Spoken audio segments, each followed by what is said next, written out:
पाकिस्तान ने आज अपना स्क्वाड अनाउंस कर दिया है बांग्लादेश की टेस्ट सीरीज के लिए। और अभी अभी लाहौर ने रावलपिंडी को हरा दिया है। हम दोनों चीजें इस वीडियो में कवर करेंगे। जो जुल्म करता है ना, उसकी भी एक लिमिट होती है, लेकिन पाकिस्तान क्रिकेट बोर्ड पाकिस्तान के लॉयल क्रिकेट फैंस के साथ इस कदर जुल्म कर रहा है कि अब हमारी बस हो गई है। पाकिस्तान क्रिकेट टीम के मैचेस देखने का दिल नहीं करता, क्योंकि एक जो 14, 15, 16 साल का बच्चा है ना, वो भी एक सेंस रखता है। लेकिन पाकिस्तान क्रिकेट बोर्ड के फैसले, इस सिलेक्शन कमेटी के फैसले, सरफराज अहमद के फैसले, आकिब जावेद के फैसले हमारी समझ में नहीं आ रहे। आपके सामने पाकिस्तान का स्क्वाड है बांग्लादेश के खिलाफ 2 टेस्ट मैचों की सीरीज के लिए। कप्तान है शान मसूद, अब्दुल्ला फजल को शामिल किया गया है।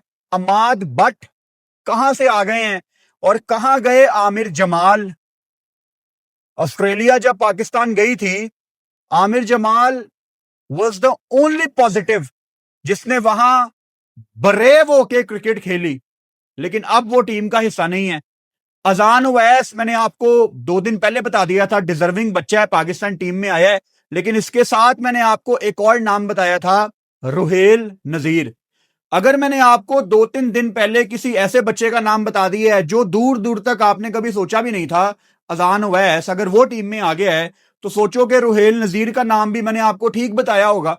लेकिन गाजी गौरी को उनकी जगह शामिल करना मेरी समझ से बाहर है।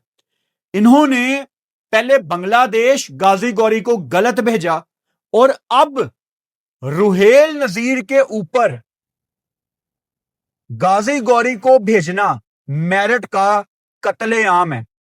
2021 में रुहेल नजीर को इन्होंने पहली दफा पाकिस्तान टीम के साथ इंग्लैंड भेजा, तब विकेट कीपर उस टूर पे सरफराज ही थे। 2021, 22, 23, 24, 25, 26, 6 साल हो गए वो बच्चा डेब्यू नहीं कर सका। 7 बेग के 1000 रन हैं। अगर आपने रुहेल नजीर को किसी वजह से नहीं लेके जाना था, आपकी कोई जिद थी, तो फिर भी गाजी गौरी नहीं बनता था। अब गाजी गौरी को लाने का फैसला सिर्फ सरफराज का है, क्योंकि इन्होंने जो आखिरी प्रेस कॉन्फ्रेंस की थी महीना पहले, उसमें आकिब जावेद ने सीधा सरफराज अहमद के कोर्ट में बॉल डाल दी थी कि विकेट कीपिंग के फैसले सरफराज ने करने हैं। तो सरफराज, काश आपने आके कोई प्रेस कॉन्फ्रेंस की होती, कोई जस्टिफिकेशन आप देते, लेकिन जस्टिफिकेशन होगी नहीं, क्योंकि आपके पास कोई वजह नहीं है। अब शायद खेलेगा गाजी गौरी भी नहीं, क्योंकि इस स्क्वाड में नीचे मोहम्मद रिजवान भी है। आप ना एक चीज समझ ही नहीं रहे कि हमारे साथ एज पाकिस्तान क्रिकेट फैन हो क्या रहा है। 1-2 बच्चे पाकिस्तान टीम में खेलते हैं और फिर वो ड्रॉप हो जाते हैं 1-2 मैचों के बाद। फिर नए लड़के आते हैं, फिर वो ड्रॉप हो जाते हैं। वो जो मैं हमेशा आपको कहता होता हूं ना, कि कौन टीम में क्यों आया और कौन टीम से क्यों गया, ये किसी को भी नहीं पता। और ये इंतहाई खतरनाक बात है। यानी आपने मोहम्मद हुरैरा को डेब्यू करवाया था, कहां है मोहम्मद हुरैरा? आपने आसिफ आफरीदी को डेब्यू कराया था घर की सीरीज में, बड़ी अच्छी उसने क्रिकेट खेली थी, कहां गया आसिफ आफरीदी? आप बांग्लादेश जा रहे हैं पूरे 2 स्पिनर लेके, आपके दिमाग में यह है कि बांग्लादेश आपको ग्रीन टॉप देगा। वहां उन्होंने 3-3, 4-4 स्पिनर वाले ट्रैक बना दिए, आप तो 2-0 से हारेंगे। तो कहां गया आसिफ आफरीदी? अबरार कहां गया, जो कि आपका मेन स्पिनर था? आपने किसी को डालना था, अब अली उस्मान को डालते। कामरान गुलाम कहां पे गया है? कहां गया कामरान गुलाम? किसको बाहर निकालना है? ये एक्सपर्टीज हैं पाकिस्तान क्रिकेट बोर्ड के पास। खून के आंसू होता है मेरा दिल अपनी क्रिकेट के लिए, क्योंकि जिन लोगों से मुझे थोड़ी सी उम्मीद थी, वो पाकिस्तान टीम का खाना खराब कर रहे हैं। सरफराज इतना काबिल कप्तान है, उसके होते हुए कैसे रुहेल नजीर नहीं गया?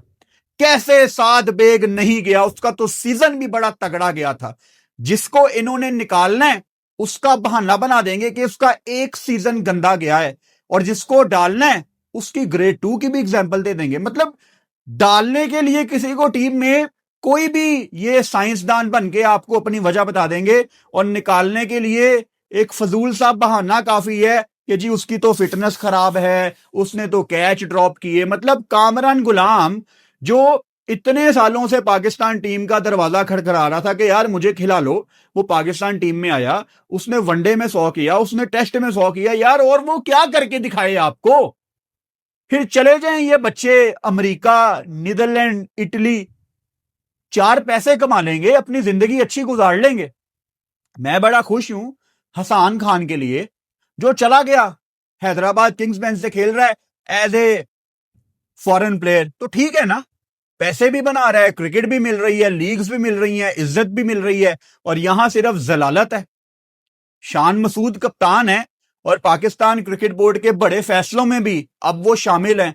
वो जवाब दें कि किस तरह ये टीम सिलेक्ट हो गई। अमाद बट कहां से आ गया? We have nothing against Amad but, Ghazi Ghauri, इन बच्चे, ये सारे अपने अपने लड़के हैं यार, अपने बच्चे हैं। इन बच्चों को भी तो बुरा लगता होगा ना। आपके ख्याल से क्या पाकिस्तान का कोई क्रिकेटर हमें नहीं सुनता होगा? हम जिस प्लेयर की बात करते हैं उस तक पैगाम पहुंच जाता है उसी रात कि आपके बारे में आज ये बात की गई है फुरकान भट्टी की तरफ से। तो ये बच्चे मेरे बारे में क्या सोचेंगे यार, ये शायद मेरे अगेंस्ट है। तो मेरी जान के टोटो, मेरे पाकिस्तान के प्यारे प्लेयर्स, मैं आपके अगेंस्ट नहीं हूं। ये सिस्टम आज आपके साथ अच्छा कर रहा है और कल आपके साथ बुरा करेगा। हुरैरा आया, बाहर हो गया। आसिफ अफरीदी आया, बाहर हो गया। कामरान गुलाम आया, बाहर हो गया। रुहेल नजीर टीम के साथ जाता है, अब वो एकदम बाहर हो जाता है। तो कोई क्यों पाकिस्तान के स्क्वाड में आया और खेले बगैर कोई कैसे ड्रॉप हो गया? मुझे ये लॉजिक समझा दें आप। दुनिया की जो बड़ी टीमें हैं ना, आप इंडिया लगा लें, आप ऑस्ट्रेलिया लगा लें, आप इंग्लैंड लगा लें, वो किसी को 15 में नहीं डालेंगे फजूल में। लेकिन अगर उन्होंने 15 में डाल दिया है, दे विल मेक श्योर कि जब तक उसको पूरी तरह टेस्ट नहीं किया जाएगा ये बच्चा बाहर नहीं निकलेगा। इसको कहते हैं प्लेयर बनाना। और एक तकलीफ यह भी है कि मौजूदा क्रिकेट बोर्ड में बड़े पढ़े लिखे लोग बैठे हुए हैं। आज से 15-16 साल पहले जब मैं इस करियर में आना चाहता था क्रिकेट जर्नलिज्म में, तब पाकिस्तान क्रिकेट बोर्ड में ना बुढ़े बाबे होते थे, एजेड लोग होते थे, अपनी पीक करियर की देख चुके थे। तो तब मेरा ये पॉइंट ऑफ व्यू था कि यार पढ़े लिखे यंगस्टर आके क्रिकेट बोर्ड चलाएंगे ना आज के लोग, तो चीजें बेहतर होंगी। असद शफीक को बैटिंग कोच बना दिया गया है, पहले वो सिलेक्शन कमेटी में भी हैं, एकेडमी में भी उनकी जिम्मेदारी हैं। यानी I have nothing against Asad Shafiq, but ये आपकी प्लानिंग है WTC जीतने की। जब आप खानापुरी के लिए किसी सीरीज में अजहर महमूद हो गया, हेड कोच बना दिया सरफराज को, मतलब ये चल क्या रहा है? ये खानापुरी है ना। मैं किसी जमाने में गलत कहता था, लेकिन किसी जमाने में मैं कहता होता था कि बांग्लादेश की क्रिकेट डूबी हुई है क्योंकि वो ऐसे फैसले करते हैं। हम बांग्लादेश को भी पीछे छोड़ के अब पता नहीं हमारा किसके साथ मुकाबला है। ऐसी नाइंसाफियां तो जिम्बाब्वे भी नहीं करती। आप खानापुरी के लिए कोचेस बनाएंगे, आप इस कोचिंग पैनल के साथ Sarfaraz head coach, Asad Shafiq batting coach, आप इनके साथ WTC जीतेंगे। वो जो 5-5 मैचों की सीरीज खेल रहे हैं, जो हर साल उनको पता होता है हमने कहां खेलना है कहां नहीं खेलना। आपको तो किसी फॉर्मेट में यह नहीं पता कि आपका मुंह मत्था क्या है। ऑस्ट्रेलिया ने 3 मैच खेलने आना है वनडे, उसके बाद आपकी क्या वनडे क्रिकेट है? शायद अक्टूबर नवंबर में एक ट्राई नेशन सीरीज, शायद, आई एम नॉट श्योर। आगे आपका 27 में ODI वर्ल्ड कप है। एक खेल है पाकिस्तान में और वो ये ठीक तरीके से चला नहीं पा रहे। बाबर आजम है स्क्वाड में, होना चाहिए था ऑब्वियसली। हसन अली होना चाहिए था 100%। इमामुल हक मेरे ख्याल से ओपन करेंगे, टेस्ट में होना चाहिए, कोई इसमें मुझे डाउट नहीं है। खुरम शहजाद बहुत अच्छा लगा मुझे इनको देख के, नया बॉल बड़ा अच्छा करते हैं। मोहम्मद अब्बास यहां पे बांग्लादेश में किस तरह बॉल करते हैं ये बहुत इंटरेस्टिंग होगा देखना, बिकॉज अब्बास के बारे में एक वो concept Pakistan cricket team management का ये बना हुआ था कि ये cloudy conditions, windy conditions, slow विकेटों का बॉलर नहीं है। बट यहां पे बांग्लादेश में लेट्स सी वो किस तरह परफॉर्म करते हैं।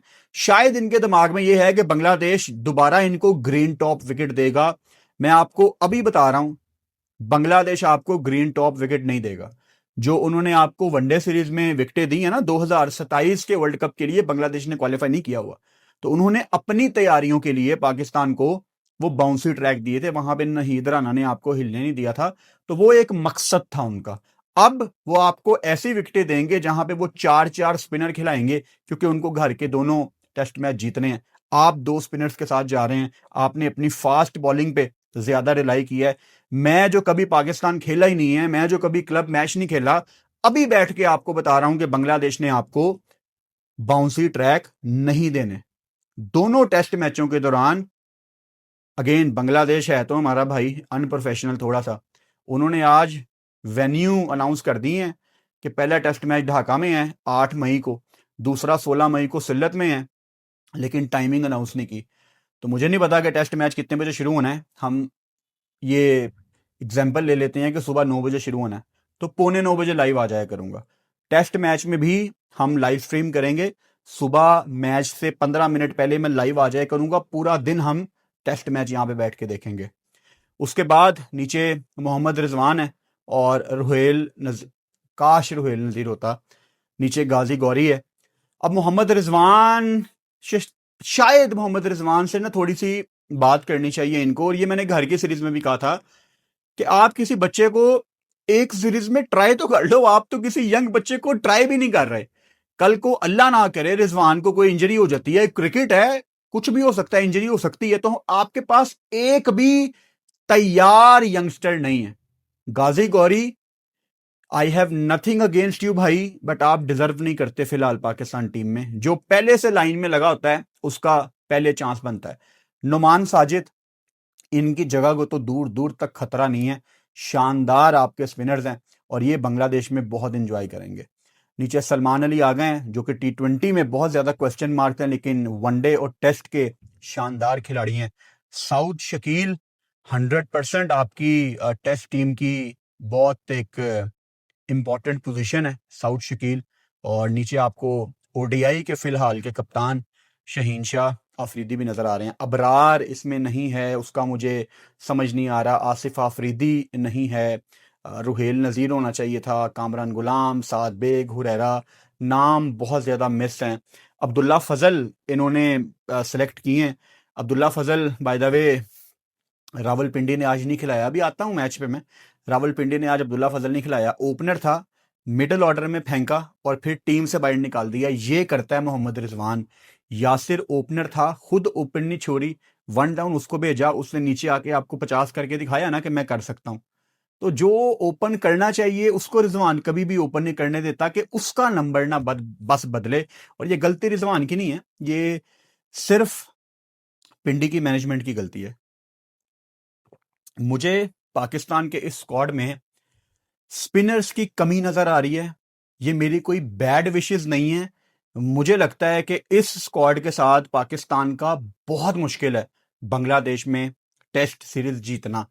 इन्होंने समझा है पाकिस्तान ने कि इनको बाउंसी ट्रैक मिलेंगे, लेकिन इनको टोटल ऑपोजिट विकेटें मिलनी है और इनको तो कंडीशंस रीड ही नहीं करनी आती। ये तो एक प्रूवन बात है भाई।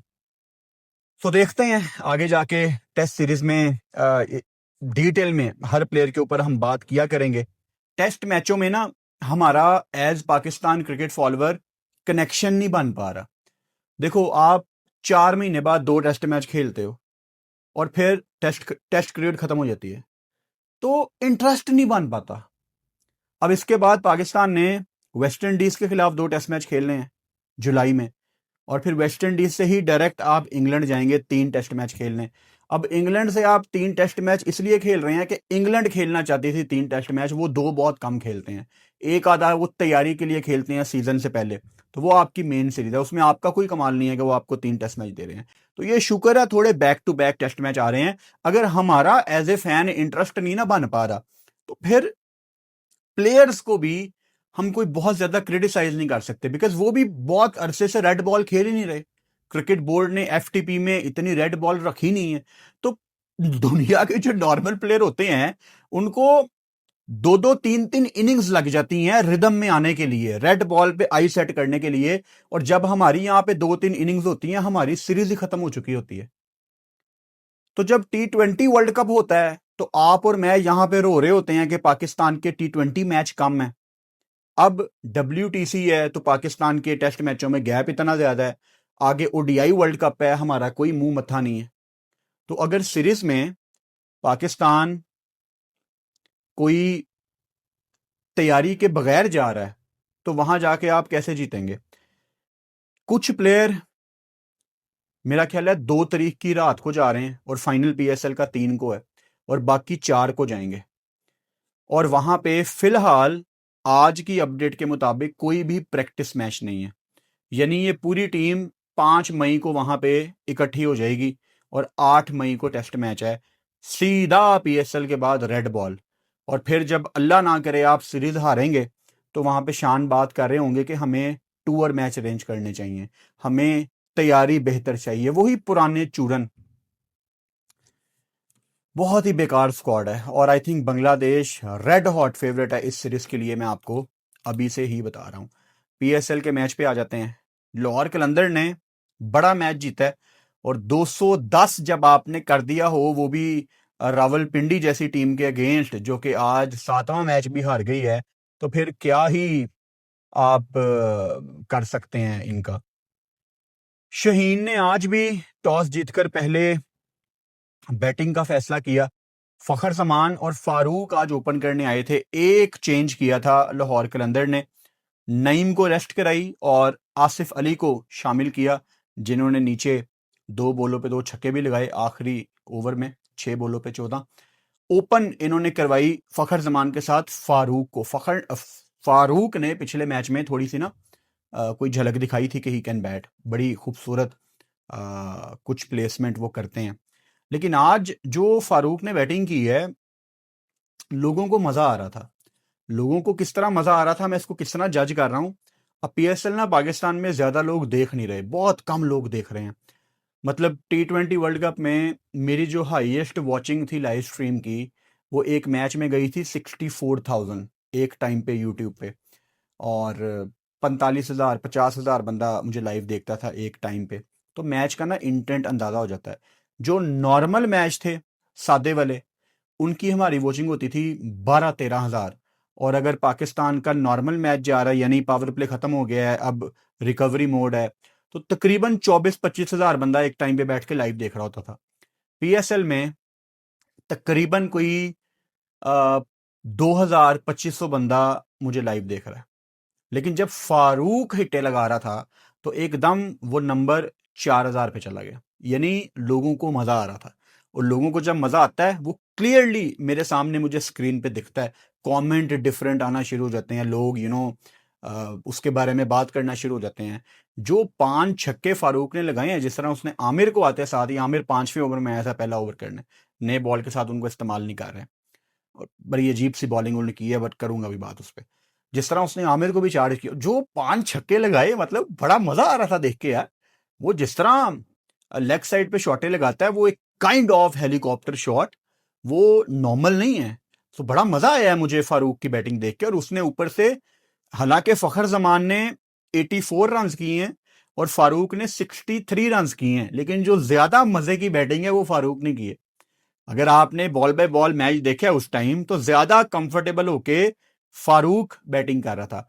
फखर 54 बॉलों पे 84, अगर आपने एक एक बॉल देखी है तो क्लियरली फखर जमान ने कोई 20-25 रन शॉर्ट किए हैं, यानी फखर दरमियान में स्ट्रगल कर रहा था। जब भी उसको शॉर्ट बॉल आ रही थी पेस ऑफ के साथ, डैरिल मिचेल करे या आमिर करे, फखर वो स्ट्रगलिंग। तो फखर ने 20-25 रन अपने कम किए हैं, तो फखर ने भाई अपना कंफर्म 100 यहाँ पे मिस किया। लेकिन उसके बल्ले से 84 रन आना, लाहौर कलंदर की एक बड़ी जीत आज हासिल करना, मेरे ख्याल से टूर्नामेंट में लाहौर कलंदर के अंदर जो एक बूस्ट अब आएगा कि हम कल हारे थे आज जीते हैं, अब टीमों की थोड़ी फाइट होनी है ना चौथे नंबर के लिए, तो लाहौर आगे कंफर्टेबल फील करेगी क्योंकि फखर ने बड़े रन स्कोर किए हैं। अब्दुल्ला शफीक जिस बॉल पे आउट हुए हैं, हम उस टाइम लाइव बैठे हुए थे, हम यही बात कर रहे थे, इतनी प्यारी शॉट मारी थी अब्दुल्ला शफीक ने, वो इतनी ऊपर चढ़ गई थी बॉल, मतलब वो बॉल डिजर्व करती थी कि उस पे छक्का मिले। बहुत ही जबरदस्त अब्दुल्ला शफीक ने बारी खेली है, लेकिन अब क्योंकि ये पाकिस्तान लेवल के प्लेयर हैं तो इनसे ना बड़े रन्स की तवक्को है हमें, और 18 बॉलों पे 26 की बारी अब्दुल्ला शफीक की, मजा आ रहा था। लेकिन वही मैं देखना चाहता हूं ना अब्दुल्ला की तरफ से कि ये लंबा खेले। सिकंदर रजा आए, पहली बॉल पे आउट हो गए, 18वें ओवर में आए थे, और मेरे ख्याल से वहां पे चार्ज करना ही बनता था, बैड लक थी उनकी कि आउट हो गए। सैम बिलिंग्स ने अच्छा कैच पकड़ा, रजा उल्ला बड़ी तेज बॉल कर रहे थे, 147 किलोमीटर पर आवर, बड़ा मजा आ रहा था इनको देखने का। आसिफ अली शुरू में 2 बॉलें उन्होंने स्ट्रगल की और आखिर में 2 छक्के लगाए। शरीत असलंका को जब इन्होंने भेजा ना, मेरे दिमाग में आया कि यार यहाँ पे आप उसामा मीर को भेज देते।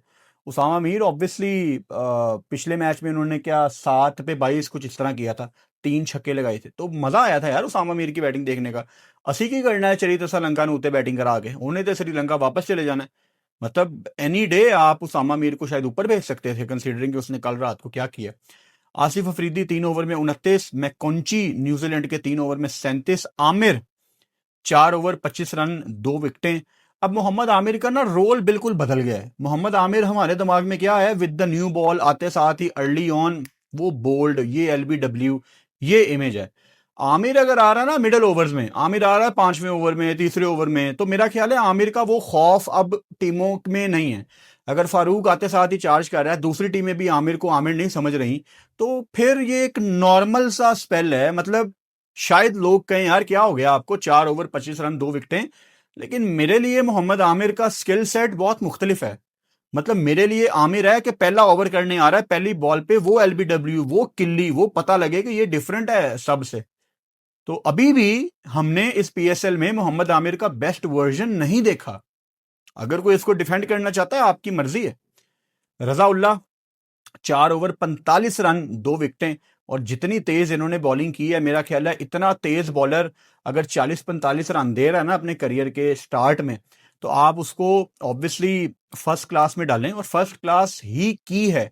यही मैं राउफ के बारे में भी कहता हूं। हालांकि 8 मैच इसने खेले में है रजाउल्ला ने, और पेशावर से खेलते हैं, 30 विकेटें भी ली हुई हैं, तो ये लंबा अभी खेलने फर्स्ट क्लास, जो T20 में आपको कुट पड़ती है ना, वो कवर हो जाएगी आपकी। अब राउफ ये कर ले तो क्या ही बात है। आज भी पहले ओवर में राउफ ने 15 रन दे दिए थे आते साथ ही, और पावर प्ले का आखिरी ओवर था वो। तो पावर प्ले का आखिरी ओवर राउफ को देना क्यों है, ये मेरी समझ में नहीं आ रहा। कि कर दिए यार लाहौर के अंदर। साद 2 ओवर में 21, अगेन वही हैं ये साद जिनको बांग्लादेश टाइम से पहले भेज दिया गया था। मतलब बहुत ही इस पीएसएल में उसने बेकार सी बॉलिंग की है, कुछ स्पेशल नहीं किया। डैरल मिचेल अगर आखिरी ओवर करने आ रहा है इनिंग्स का, और वो मैच का 10वां ओवर भी करने आ रहा है, चलो 10वां 11वां ठीक है, एक आधा ओवर मिडल में, लेकिन अगर मैच का आखिरी ओवर अगर आपका death bowling expert Daryl Mitchell है, तो Rawalpindi fans I am sorry, आप डिजर्व ही नहीं करते थे कि आप ये पीएसएल जीतते। 1% भी मुझे उम्मीद नहीं थी कि रावलपिंडी ये चेज करेगी, 1% भी उम्मीद नहीं थी। हालांकि मैं थोड़ा सा मार्जिन दे देता होता हूं, लाइव आप देखते हैं मुझे, लेकिन मुझे कोई उम्मीद नहीं थी। अब आप देखो, जब रावलपिंडी बैटिंग करनी आती है, अब ये छोटी छोटी चीजें होती हैं। पहली बॉल शाहजेब खान को फेस करवाते हैं मोहम्मद रिजवान, जबकि वो सीनियर प्लेयर है। आप 211 चेज कर रहे हो, आप खुद आके पहली बॉल फेस करो और चार्ज करो। बट ये सारी जिंदगी डरते रहे हैं, सारी जिंदगी हटते रहे हैं, डिफेंसिव सोच के मालिक हैं। और शाहजेब ने क्लियरली आपको आते साथ ही दिखाया कि वो बड़ी शॉट्स खेलने आया है। इट्स ऑल अबाउट कि आप अपना टैलेंट शो केस करते हो, आप अपना इंटेंट दिखाते हो। अनफॉर्चुनेटली शहीन शाह अफरीदी ने उनको आउट किया, आसिफ अली ने कैच पकड़ा। रिजवान, अब देखो 2 बॉलों पे 2 चौके रिजवान ने लगा दिए, फिर भी आखिर में 9 बॉलों पे 9, मतलब रन बॉल इनका पीछा ही नहीं छोड़ता, रन बॉल इनका पीछा ही नहीं छोड़ता। और मोहम्मद रिजवान के पास अब तो मतलब मेरा ख्याल है हम भी बूढ़े हो जाएंगे ये कहते कहते कि एक और मौका, एक और मौका। आज इतना बड़ा मौका रिजवान के पास दोबारा था कि यार चलो रावलपिंडी बाहर तो हो ही गई है, बट अपने फैंस के लिए एक ऐसी नॉक खेल दे कि लोग कहीं नहीं यार बस टीम का बैलेंस नहीं बन पाया, बट रिजवान अगले सीजन में अच्छा करेगा। तो जिस बंदे ने अपनी पीक की क्रिकेट खेल रही हो उसके अराउंड अगर आप टीम बनाना चाहते हैं तो मसला रिजवान का नहीं है। रिजवान ने तो आपको बिग बैश में दिखा दिया था कि मैं फारग हो चुका हूं T20 में। आपकी गलती है ना। आप अगर आपकी गाड़ी खराब है आप उसको मोटरवे पे चढ़ा लेंगे तो गाड़ी का कसूर थोड़ी है, कसूर तो आपका है। आपने खराब गाड़ी को मोटरवे पे चढ़ाया है तो क्या ही मतलब बंदा फिर आपका करे। आप उसके इर्द गिर्द टीम बनाना चाहते थे। अब्दुल्ला फजल को आज इन्होंने नहीं खिलाया। पहले 6 मैचों में मैं आपको हर वीडियो में बताता था रावलपिंडी की अब्दुल्ला फजल ओपनर है, उसको रिजवान ने मिडिल ऑर्डर में फेंका। I am still on the same point जो प्रीवियस वीडियोस में था कि स्टिल अब्दुल्ला फजल को जिस भी नंबर पे वो आ रहा था उसको कैश इन करनी चाहिए थी वो अपॉर्चुनिटी। लेकिन नंबर भी एक चीज का नाम है, उसने वहां पे कैश इन नहीं की अपॉर्चुनिटी। लेकिन कितने आसान टारगेट हो जाते हैं ये यंग बच्चे, और इन सीनियर्स को बाहर निकालना दुनिया का मुश्किल काम है जो जिद पे अड़े हुए हैं कि हम अपनी जगह नहीं छोड़ेंगे। अब्दुल्ला फजल को पहले मिडिल ऑर्डर में फेंका और अब प्लेइंग 11 से बाहर निकाल दिया। इस तरह मोहम्मद रिजवान करियर खाता रहा यंगस्टर्स के। लोगों को लगता है मैं रिजवान के अगेंस्ट हूं, बट मेरी बात को गलत तो साबित करो यार, फिर हम बात करेंगे ना। यासिर खान जो दूसरा ओपनर है वो वन डाउन कर दिया हुआ है रिजवान ने, और अगर कोई इस टोटल में आगे आ सकता था वो यासिर खान टाइप जैसा बंदा था, उसको वन डाउन भेज दिया। उसने नीचे आके बेचारे ने 200 के स्ट्राइक रेट से पूरा जोर लगा दिया। लेकिन ऑब्वियसली जब दूसरे एंड से डैरल मिचेल जो कि अजीब सी एक फॉर्म में है, मेरी समझ से बाहर है कि डैरल मिचेल को क्या हो गया है। बहुत ज्यादा डिसअपॉइंटिंग सीजन। एक टाइम पे वो 10 बॉलों पे 11, 11 बॉलों पे 11, 13 बॉलों पे 11, अजीब सी रन बॉल टाइप नॉक खेल रहा था। तो ऑब्वियसली यासिर की अगर हिट्टे लग भी रही हैं, उसने 6 चौके लगाए 3 छक्के, तो एक टाइम पे आके वो रैश शॉट मारेगा गंदी। देखो ये जो 211 220 वाले टोटल है ना, ये एक बंदा वन ऑफ ही होगा कि आपको अकेला जितवा देगा। इसमें यासिर टाइप की नॉक होनी चाहिए थी 60% और बाकी किसी ने चिप इन करना था। लेकिन दोनों को मारना था वहां पे डैरल मिचेल साहब अपनी बारी लगा रहे थे। सैम बिलिंग्स जब बैटिंग करने आए, पहली बॉल राउफ ने उनके हेलमेट पे मारी, उनके हेलमेट का एक हिस्सा टूट गया। शुक्र है कि उन्होंने हेलमेट पहना हुआ था। हेलमेट की बहुत इंपॉर्टेंस है भाई। स्पिनर भी खेल रहे हो आपको हेलमेट पहनना चाहिए। आप अगर क्लब पे क्रिकेट खेलते हैं, जो भी जिस भी लेवल पे आप क्रिकेट खेलते हैं, प्लीज कभी भी आपने हेलमेट नहीं उतारना। आपको जितना मर्जी अपने ऊपर बिलीव हो, कोई स्पिनर भी लगा हुआ है, किसी का बॉल बड़ा हल्का आता है, आपने हेलमेट कभी नहीं उतारना प्लीज। नीचे फ्रिस्टर साहब आते हैं, उन्होंने भी आर्ट किया। Saad Masood obviously batted exceptionally well. क्या उसने 50 किया है। अब यही फर्क है ना, ऊपर अगर डैरल मिचेल ने ठीक ठाक बारी लगाई होती तो शायद नीचे साद मसूद कुछ मैच फिनिश कर देता। मतलब राउफ ही था ना आखिरी ओवर में, कुछ भी हो सकता था, कुछ भी हो सकता था। तो इसीलिए कहते हैं कि आपको आखिर तक फाइट करनी होती है, आपको आखिर तक लड़ना होता है। इतनी जल्दी आपको गिव अप नहीं करना चाहिए। तो खैर, लाहौर कलंदर्स अब आ गई है मैच जीत के टूर्नामेंट में वापस। कल तक लाहौर कलंदर बहुत ज्यादा डामाडोल हो गई थी कि हमारा होना क्या है। अब ऑब्वियसली लाहौर कलंदर भी 3 मैच जीती है, हैदराबाद किंग्समैन भी 3 मैच जीती हुई है, कराची किंग्स भी 3 मैच जीती हुई है, और ऊपर कोयटा भी 3 मैच जीती हुई है। तो जो सही फाइट होनी है ना, वो चौथे नंबर के लिए होनी है। और इसीलिए मैं आपको कितने दिनों से बता रहा हूं कि जो हैदराबाद किंग्समैन ने 3 में से 3 मैच जीते हैं ना, ये पार्टी खराब करेंगे बाकी कुछ टीमों की। अब वो किसकी पार्टी खराब करेंगे, लेट्स सी। अगर हैदराबाद किंग्समैन ने मुल्तान सुल्तान्स को मैच हरा दिया ना, जो कि छुट्टियों के बाद आएंगे, और मुल्तान सुल्तान्स का अभी मैच हैदराबाद के खिलाफ थोड़ा दूर है, आखिरी मैच है मुल्तान का हैदराबाद के अगेंस्ट, वहां पे टूर्नामेंट बहुत टर्न होगा। सो हैदराबाद का अगला मैच अभी है टाइम उनका। तो देखते हैं जी टूर्नामेंट में आगे जाके क्या होता है। कल मेरा ख्याल है 2 मैच हैं और इंशाल्लाह हमने दोनों मैचों में कल लाइव आना है। पहले तो मैं देखूं कि पहला मैच किसका है कल। कल दिन का मैच है जी 2:30 बजे कराची और मुल्तान का। मुल्तान छुट्टियों के बाद आ रही है ऑब्वियसली, लेट्स सी। कराची को डेस्परेटली जीत चाहिए, जब से वो घर आए हैं कराची वापस वो जीत नहीं पा रहे। और रात का मैच है दोबारा से पिशावर वर्सेस कोयटा। कैसा शेड्यूल है यार, ये कितना बेकार शेड्यूल है। जिसका मैच नहीं होता उसका मैच होता ही नहीं है, और जिसका होता है उसका फिर होता है, उसका हो ही जाता है। तो दोनों मैचों में लाइव आऊंगा। और दोपहर वाला मैच 2:30 बजे है, तो 2:25 में कल लाइव में आपसे मुलाकात होती है। Good night.